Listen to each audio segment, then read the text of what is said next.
As organizações tinham tirado a vida de muitas pessoas. Foi o que aconteceu com um pobre de um evangélico que estava indo para a igreja e teve a vida ceifada por conta da roupa que vestia. Ao ver esse absurdo, nos perguntamos, onde tudo isso vai parar? Fala galera, Joel Paviotti aqui do canal Iconografia da História, espero que vocês estejam bem. Eu não sei em que momento que está saindo esse vídeo, mas a gente tem um vídeo aqui no nosso canal que eu já vou indicar para vocês, que é o vídeo Bagunça das Organizações, que a gente fala um pouco sobre essa desorganização que está acontecendo, várias mortes que estão acontecendo pelas pessoas serem confundidas com gente de outras organizações e perder a vida por ter feito um sinal ou por ter alguma foto no celular. Enfim, vocês já estão sabendo o que está acontecendo aí, eu não preciso ficar expressando mais para vocês, senão eu fico redundante. Então depois eu assistir esse vídeo a hora que terminar isso daqui. Hoje a gente vai contar a história de um cara que foi confundido com um miliciano e tiraram a vida desse maluco numa área no Rio de Janeiro que está bastante conturbada, que está em conflito, né, pesado ali. E aí a gente vai mostrar um pouquinho para vocês, dentro desse caso, como a vida da população não tá legal ali no Rio de Janeiro. Fernandão,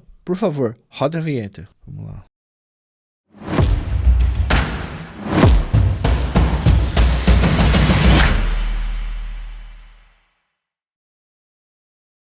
Para começar esse vídeo e contar essa história, eu preciso primeiro falar um pouco sobre a geografia do Rio de Janeiro e o que está acontecendo lá. Tem uma região entre a Zona Norte e a Zona Oeste do Rio de Janeiro, o iniciozinho da Zona Oeste ali, que é uma área do Rio de Janeiro que é conflagrada 24 horas por dia. Ou seja, organização tentando tomar território de outra organização, tentando invadir o território de outra organização, em uma briga sem fim, troca de tiro todos os dias, com armas de grosso calibre, pequeno calibre, enfim. É uma guerra mesmo, é um conflito. Tanto que muitas pessoas começaram a chamar esse lugar que a gente está falando para vocês de Congo. Para quem não sabe, o Congo é um país que está em guerra civil há muitos anos, inclusive mais de 30 anos, e o território inteiro é dividido entre vários grupos, né? E eles ficam guerreando ali, e alguém deu esse nome de Congo para essa região do Rio de Janeiro. Eu vou pedir para o Fernandão, que está editando esse vídeo aqui excepcionalmente, para ele colocar o mapa para a gente dar uma olhada aí. Galera, vejam esse mapa.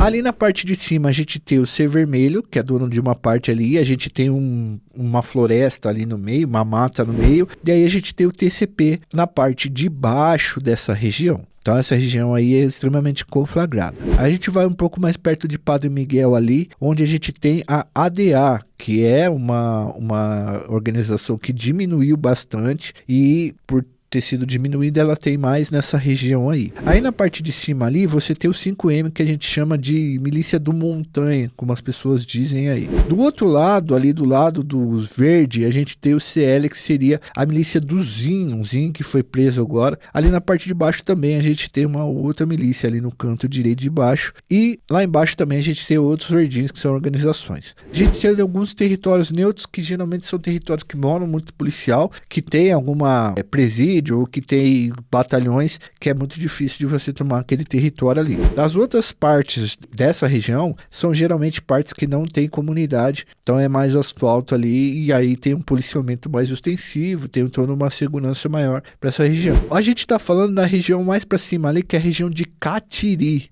Tá? A nossa história acontece nessa região, beleza? Ali naquela região morava o Francisco de Assis Almeida, de 40 anos de idade. O Francisco, ele saiu da Bahia e veio morar no Rio de Janeiro. Bom, ele veio da Bahia para trabalhar no Rio de Janeiro, né? A região dele lá não tinha muito emprego e ele veio tentar a vida aqui. Foi morar em Catiri, onde ele tinha uma prima, e ele trabalhava e frequentava uma igreja evangélica. E na sexta-feira à noite, no dia 10 de janeiro, de 2025, o Francisco, ele ia para um retiro que a igreja estava fazendo. É um retiro de alguns dias, porque nesse período no Rio de Janeiro já começa o carnaval fora de época, e geralmente nos carnavais, seja fora de época ou dentro de época, algumas igrejas fazem um retiro. Como o Francisco ajudava muito na igreja, ele estava muito próximo, quem comandava a igreja era uma pastora, ele terminou o serviço e no comecinho da noite ele estava indo para a igreja para participar desse retiro. Ele está saindo de Catiri com uma roupa preta.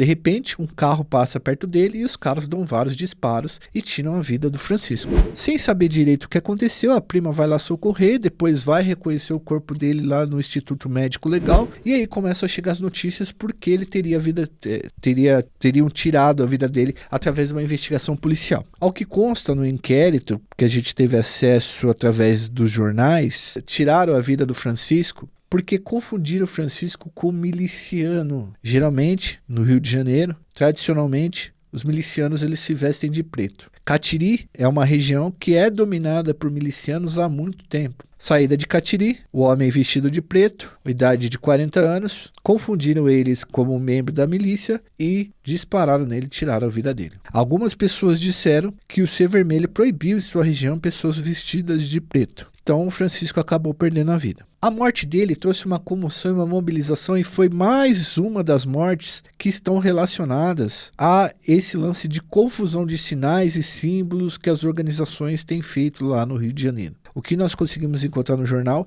é que geralmente sexta e sábado é o dia de cobrança, em que algumas dessas organizações saem para tirar a vida de seus desafetos. E Francisco acabou indo nessa. As pessoas da igreja ficaram revoltadas e acabaram procurando a mídia e falando com esses meios de comunicação para alertar do que estava acontecendo e para, enfim, demonstrar toda a sua insatisfação ao ver o que ocorreu com esse pobre desse pedreiro. Nós temos aqui algumas falas de algumas pessoas, mas principalmente da prima dele, que ficou extremamente consternada com tudo que aconteceu. A prima disse, quando foi perguntada pelos jornalistas: ele veio a trabalho, era um cara trabalhador, gostava de ajudar as pessoas, muito bom de coração. A pastora do Francisco diz: eu, como pastora dele, posso dizer que a gente perdeu uma grande ovelha. Uma pessoa que estava perto do que aconteceu, uma testemunha, disse: o que vai ser de nós, que nada temos a ver com essa guerra? Não pode usar preto, vermelho, capacete, entrar na rua errada, fazer sinais com as mãos. Tá vendo, Fernandão? Esse é um dos desabafos da população. Todos os dias muda alguma coisa, altera alguma coisa, proíbe-se alguma coisa. Às vezes o cara tem a roupa lá para poder ir no serviço, não pode sair de casa com essa roupa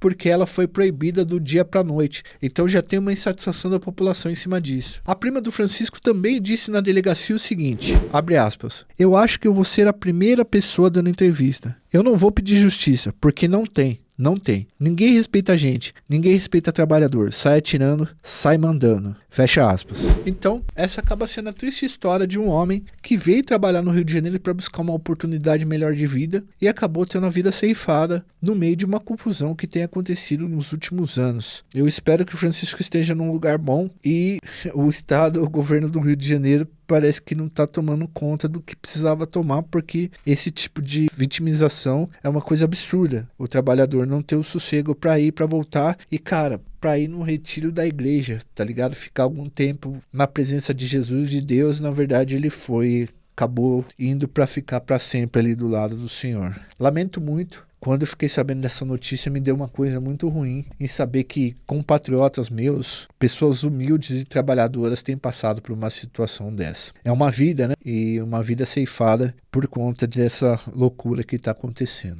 Galera, deixa seu like, se inscreve no canal, ativa o sininho. Se possível, ajuda a gente no Apoia-se. A partir de R$2 vocês podem nos ajudar de uma forma segura. O Apoia-se, ele é um modo de vocês ajudarem a gente manter o nosso canal aqui, certo? Funcionando. Alguns dos temas que a gente fala tem restrição de monetização, porque são temas de criminalidade, bastante violência, e aí vocês nos dão uma força pra gente continuar trabalhando e manter tudo isso daqui e evoluir a nossa produção também, profissionalizar mais ainda, porque o projeto desse ano é esse e vocês podem ajudar muito. E por menos de uma lata de refrigerante por dia, vocês podem virar membro do nosso canal e toda sexta-feira vocês vão ter um vídeo especial, material especial aí pra vocês curtirem, certo? Forte abraço a todos, fui, valeu, até uma próxima.